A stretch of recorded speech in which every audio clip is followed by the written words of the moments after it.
취업은 해커스 대기업 해커스 공기업 해커스 시정을 크게 버렸어 가자. 그 첫 번째 단계 직무 분석 보여드리겠습니다.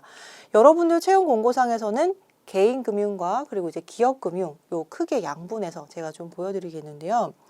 개인 금융에서는 예금 수납 보통 이제 뭐 수신이라고 얘기를 하죠. 그리고 이제 대출과 관련된 여신, 그리고 이제 WM이나 PB, 그리고 외환과 펀드, 방카, 신탁 뭐 이런 등등의 금융상품의 취급이라고 크게 이제 볼 수가 있겠습니다. 예금 수납, 수신 업무인데요. 크게 이제 시제 관리라고 해서 여러분들의 자금, 입금과 출금 같은 것들 할 때 그 돈이 오가잖아요. 그런 것들을 이제 관리하는 담당이고요. 그리고 이제 계좌 개설도 하고, 그리고 이제 단기 금융 상품, 수시 입출금 상품이라든가 RP 같은 짧은 것들, 그리고 이제 주택 청약 예금. 예전에는 2015년 이전에는 뭐 부금도 있었고 여러 가지 종류가 있었지만 그 이후부터는 이제 청약 예금이라고 얘기를 하죠. 통일화했었죠. 그리고 이제 비과세 상품이라든가 또는 외환 업무도 취급을 하고요. 그래서 이제 환전한 같은 것들, 카드, 방카슈랑스, 펀드 이런 것들은 이제 비이자 수익을 낼 수 있는 부분이기 때문에 아마 이런 부분에 대해서 내가 관심이 있습니다. 혹은 내가 영업력이 있습니다. 이런 것들을 좀 보여주시는 것도 하나의 방편일 것 같아요. 그리고 이제 방카슈랑스 공과금 납부 상품에 대한 상담도 하고요. 여러분들 이런 기사들 아마 보셨을 겁니다. 은행 직원의 기지로 인해서 뭐 금융사고를 예방했다. 보이스피싱을 막았다. 혹은 뭐 자금 인출에 대한 이런 것들을 좀 이제 예방했다. 그래서 뭐 표창을 했다든가 이런 기사들 보셨을 건데요. 거의 대부분 이쪽 파트에서 이루어지는 일들입니다. 그래서 여러분들이 뭔가 고객이 찾아오셨는데 이상 징후가 보인다라고 하면 여러분들의 뛰어난 관찰력으로 이런 대응도 할 수 있고요. 그리고 여러분들이 이제 큰 돈을 찾는다든가라고 할 때, 혹은 이제 요즘에는 자금 세탁 방지가 좀 강화되어 있기 때문에 그런 목적 이런 것들을 다 기입하게 되죠. 그래서 고객 알기 제도라든가 이런 부분들을 통해서 여러분들이 금융 거래 정보 제공하는 역할들도 합니다. 다음은 이제 대출과 관련된 여신 부분인데요. 여러분들 여신은 신용여신과 담보여신으로 크게 양분화할 수 있습니다. 그래서 신용여신은 마이너스 통장이라든가 신용대출 이런 것과 관련된 거고요. 그리고 이제 담보여신은 담보를 잡는 거죠. 크게는 이제 주택담보대출인데 요즘에 여러분들 9월 달 이후로 주택담보대출이 굉장히 은행마다 어려워졌었죠. 그래서 아마 지금 자기소개서 문항에는 그런 부분이 없지만 면접에서는 이런 부분들을 물어볼 수 있을 것 같아요. 자, 지금 가계 부채에 대한 뭐 이런 것들 때문에 이제는 수도권에 계신 분들이 지역으로, 지방으로 좀 내려가서 대출을 받아야 되는 그런 상황도 발생을 했습니다. 은행들은 이에 대해서 어떻게 대책을 해야 되는가?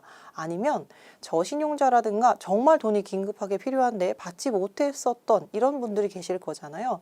이런 분들에 대해서는 우리가 어떤 식으로 해야 될 것 같습니까? 왜냐하면 이것은 은행 자체적으로 정하는 것이 아니라 금융당국의 규제라든가 이런 부분들과 맞닿아 있기 때문에 은행원이 되고자 하는 여러분들은 이에 대한 대응 방안도 생각을 하셔야 되죠. 그래서 이런 부분들 좀 챙겨보셨으면 좋겠습니다. 지급 보증이라든가 유가증권의 대여, 외환 관련 여신 이런 것들도 여기 지금 창구에서 담당을 하고 있고요. 그리고 이제 WM 혹은 PB라고 불리웁니다. 이분들은 어떤 업무들을 하냐?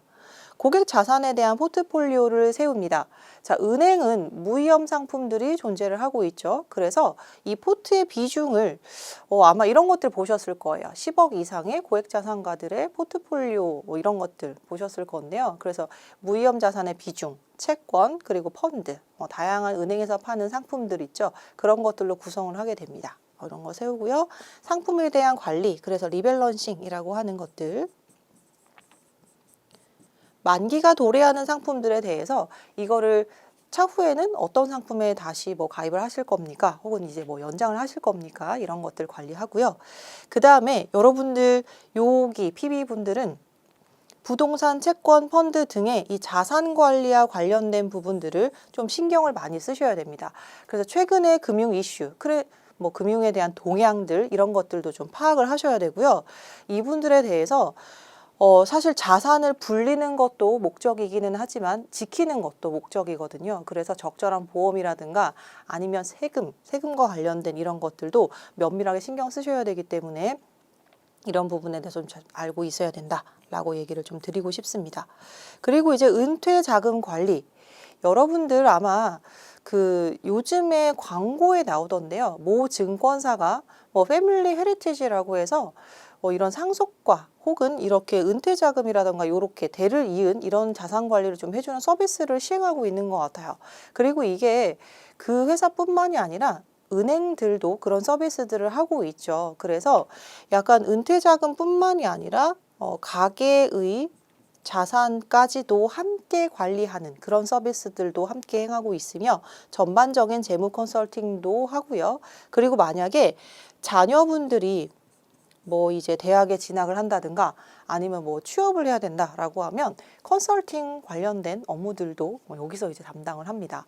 그래서 굉장히 광범위하고 그다음에 관계성이 지속이 되어야 이분들과 함께 계속 유지가 되겠죠.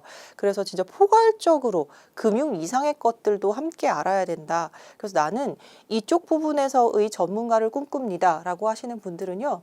금융에 대한 관심을 보여주시는 것도 물론 좋지만 그 이상의 것들도 행할 수 있음을 좀 보여주시는 것이 좋습니다. 자기소개서 쓰실 때 관계성 이런 부분에 대해서 조금 어필을 해주시면 좋을 것 같아요.